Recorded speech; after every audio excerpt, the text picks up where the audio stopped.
Of ajjeesuun boqochuudha. Of ajjeesuun dhuguma furmaata. Addunyaa tana gubbatti yeroo nu jiraannu carraa takka qofa. Takka duniyaa tanarraa dabarraan lammata duniyaa tana gubbatti hin deebinu. Namni lubbuu isaa tana qabsiisee jannata bitata malee lubbuu isaa tana qabsiisee ibidda jahannam yookiin jireenya bara bara akka guyyaa qiyaamaa aakiraa saniin bitatu. Har'a yaada yeroo muraasaaf sammuu si cinqe. Garuu dhiphina tokko kan obsitee bira dabruu dandeettuuf jettee dhiphina kee tokkocha fuutee maatii hundatti raabsuun har'a ati du'uun of ajjeesuun haada ofitti kaa'uun shugguxiin of dhahuun summii dhuguun tarii akka ati yaaddetti furmaata ta'a ta'a. Garuu immoo siif furmaataa miti. Akkuma duutee ruuhiin si keessaa baateen balbala ibidda jahannam ofitti banta. Akkuma gadi seenteen rabbii keetii walitti dhufta. Lubbuu tana rabbi amaanaa nu kenne. Lubbuun amaanaadha. Qaamni amaanaadha. Rifeensa irraa qabee haga qeensaatti amaanaa rabbi nu kenne. Guyyaa qiyaamaa nama ofiin of ajjeese, ofiin lubbuu isaa dabarse, jiruu ofiirratti tarkaanfii fudhate rabbiin gaafata. Amaanaa ansi kenne eessa keessa jedhee gaafata rabbi. Yaa rabbi amaanaa ati na kennite ajjeesee lubbuu baasee fide yoo jette rabbi fuudhee ibidda jahannamis darba. Har'a duniyaarraa summii dhugdee shugguxii ofitti dhukkaaftee of ajjeesuu ni dandeessa. Garuu immoo maatii kee haadha tee kasi jaalatu, abbaa kee kasi jaalatu, abbeeraaf eessuma kee kasi jaalatu, hiriyoota kee namoota jajjaboo jaalalloota kee kasi jaalatan irratti balbala waraana bara kamuu isaan ittiin madaa'an duniyaarra dhiiftee dabartee jirta. Duuti boqannaa akka ta'e eenyutu sitti hime?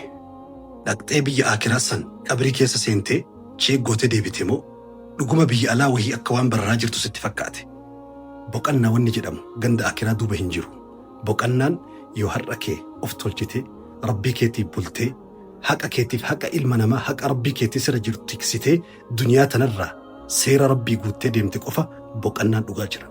Boqannaan nama duubatti maatirratti ummata irratti madaa dhiisanii ummata garaa lalessanii wantoota fokkattuu hawaasa keessatti hin baramne karaa godhanii hawaasa bilchinaan safuudhaan duudhaa bareedduu qabu seenaa keessattis qabu kana waan fokkattuu dur biyya ambaatti fageenya irraa dhageenyu karaa itti bananii deemuun boqannaa miti. Namni of ajjeese nama ajjeese irra hamaadha.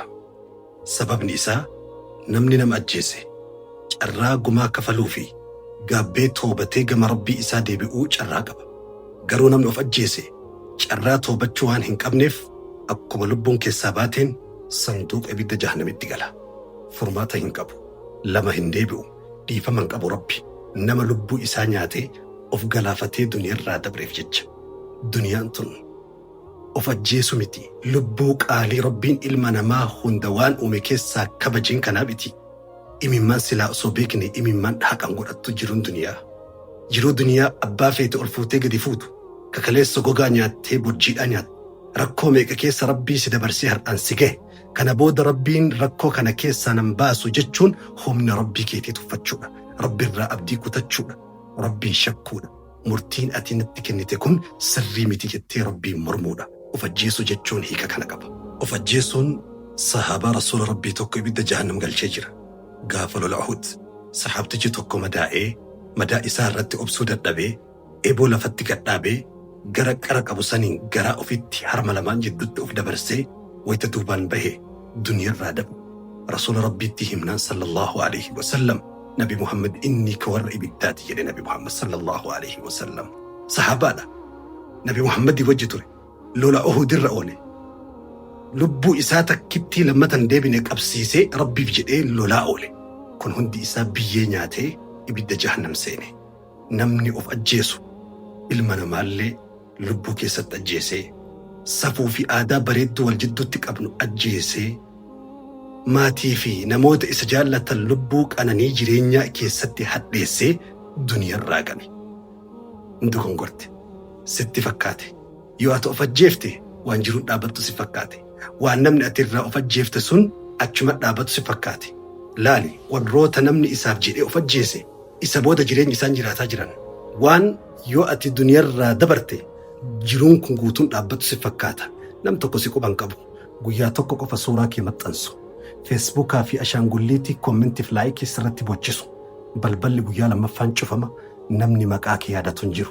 Garuu ibiddi ati bantee deemte, madaan ati dhiiftee deemte, ilmaan kee, abbaa warraa kee, maatii haadha kee nyaataa jiraata. Boqachiisuu osoo hin taane madeessitee ofiifillee ibidda jahannamii lixxee maatiillee balbala rakkoo fi gadadoo fi gaddaa fi jiruun isaanitti hadhaa'uu itti dhiiftee duniyaarraa deemte. Filadhu keessaa.